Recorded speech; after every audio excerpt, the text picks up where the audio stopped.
there, YouTubers. This is my second video on this scooter of mine.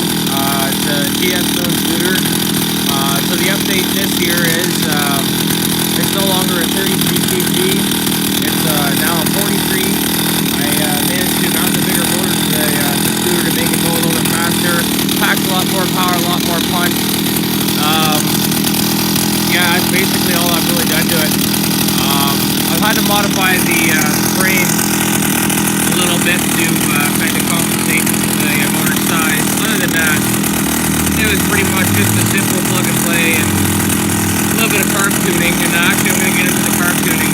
I had someone recently message me about that and asked how to properly tune a carb. So I'm going to show you that and we'll get into it. But right now, I just got this thing started up. It's kind of sitting in the basement for a little while. I haven't really used it very much. But it does run really well. It goes about 55 kilometers an hour, and that's tuned out. So I'll kind of give you an idea what the power is like here.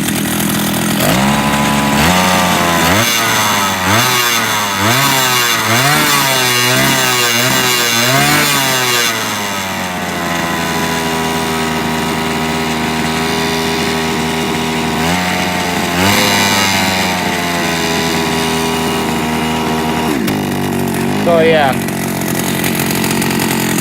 that's pretty much it. I think I still need a little bit more carb tuning to do. So I'm still kind of just doing it here and there. So right now I feel that I have a little bit too much fuel going in. I'm running too rich.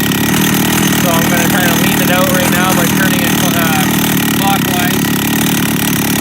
So the adjuster screw is kind of in here, hidden inside. Screwdriver to get in there and get that change. Otherwise, if you're running too rich, you're going to kind of run into some problems. It's going to kind of be, it's going to run like a bag of shit, just more or less put it that way. If you run too lean, which means not enough fuel, that means you're going to run really, really hot, and your road's going to overheat quicker. So you kind of have to find that in between the, like kind of like you get that little hot spot in the middle, like the real sweet spot. But,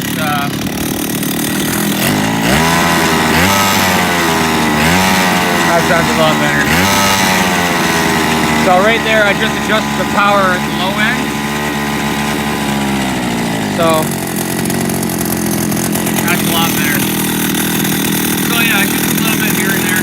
I'm still kind of doing. But otherwise, she runs really well. Everything works. But yeah, so I'm not going to actually show you how to tune the carb using my carburetor, because at this point mine's already tuned. It's been tuned for about a year now, and like I said, I haven't really fucked with it up until about today. I brought it out here to just try to fire it up, and it was a little bit of a sloppy startup, so it wanted to stall a little bit. So I'm assuming I was a little too rich, so I kind of just leaned it out a little bit to, you know, keep it running. But anyways, now as to getting to the carb, I'm just gonna show you how to tune a carb with the one I don't actually have on the scooter right now. So this is kind of like my older one that I was using last year, but let's explain. So on every carburetor, you're gonna have two screws. This here on this side is your high end, okay? And on the top, like I showed you just over there, is right in there. That's your low end. So for low end power, that means just pretty much your low end power, just to kind of get you up to speed, like practically getting on the scooter and then hitting the throttle and then taking off. That is the down low power for that.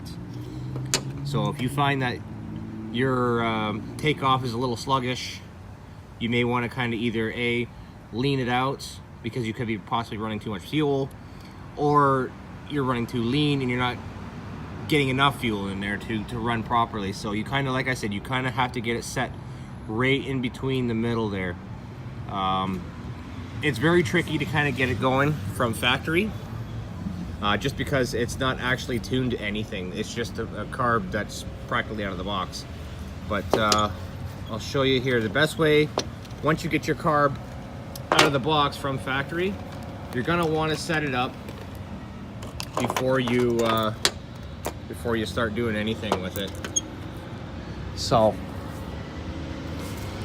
I'm sorry, here, I'm trying to do everything one-handed here. Very difficult to do. But okay, so once you take it out of the box, first thing you want to do is you want to take this screw here, is you want to turn it in all the way, okay? Just get that turned in all the way. This one's actually quite stiff.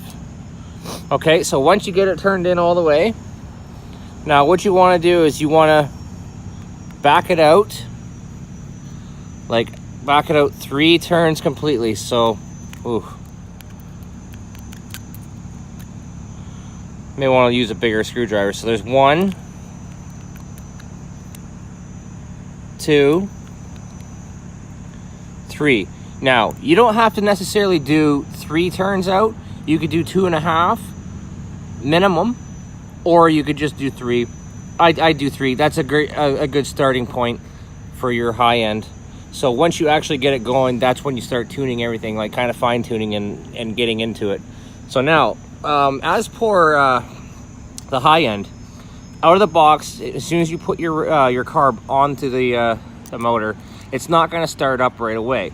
So you may need a second set of hands for this one, maybe like a friend or something like that to help you out.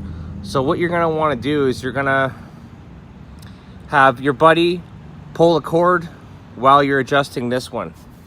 Okay, so you're going to be either turning it in or turning it out while he's cranking, whilst giving it gas at the same time. So you have to kind of give it gas, I'd say about maybe a quarter throttle to half throttle while he's cranking it, while you're up here either turning this counterclockwise or clockwise to richen it or lean it.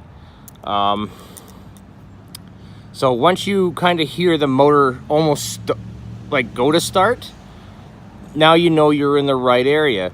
So from there, once you actually get it started, it's kind of important to kind of keep it going, because otherwise it's going to be very, very difficult to do the this setting here.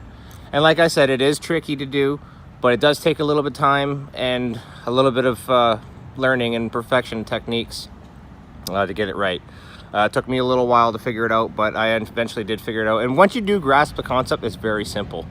So like I said, once you're on, you're all set up, you're ready to go, buddy's cranking it, crank it. So you're either turning it left or you're turning it right until you hear the motor sort of start. So as soon as it stutters, okay, now you could stay, either keep turning in the same direction you're going in, which is likely the direction, which is the right direction, and just kind of do small quarter turn increments, or even 1/8 of a turn to be, on the safer side.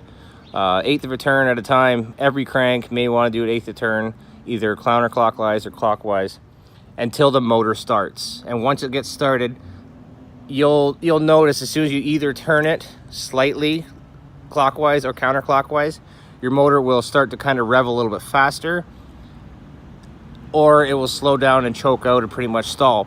Either you're getting too much fuel or not enough. Like I said, you got to kind of find that balance in between the middle, in that middle part there. So it's really hard to explain for people that don't understand this type of stuff, but this is the best I can do it with the words I could put it in.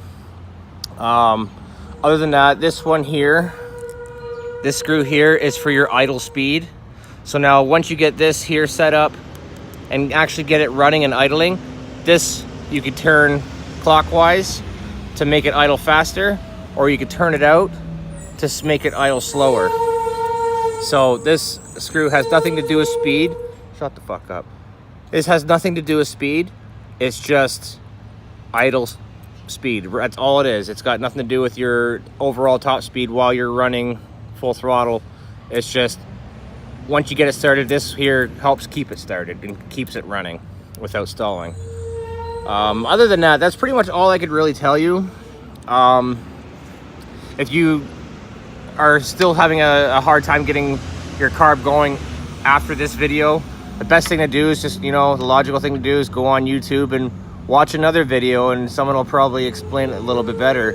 If anything, I could probably put a link to the description of a video that taught me how to do this, and it's very simple to grasp the concept. So he just explains it briefly, and he even shows you as he's doing it. So I probably will do that. I'll put the link in the description for you guys. So if you guys have any questions, feel free to ask. Don't hesitate. Other than that, that's really all I can do and say about the carb. They are not hard, but I will admit they are a bit tricky. So that's pretty much the video I have on how to tune your carb and get it set up from factory on your scooter. And yeah, so this is the 43cc scooter. And the last thing I'm going to show you guys is what I actually did to mount the motor. Was my mounts, I ended up move this out of the way here. Yeah, you see that?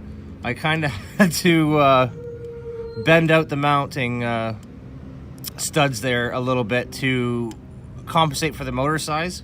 It is slightly bigger, but not much bigger, and it is the exact same bolt pattern and design and everything like that, so it will pretty much just fit on, but you got to adjust your studs there to be as wide as this motor.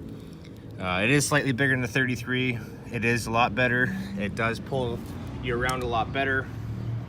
A nice big cold air intake that really helps out quite a bit. Gets the cold air in there, keeps the motor cool, keeps you running fast. So other than that, no issues here. This scooter's still in really good shape. Been hitting some trails lately with it. It's actually really nice to have. Very cool though. But other than that, have a good day, guys, and like I said, feel free, comment below, and if you have any questions, just feel free to ask. Have a good day, guys.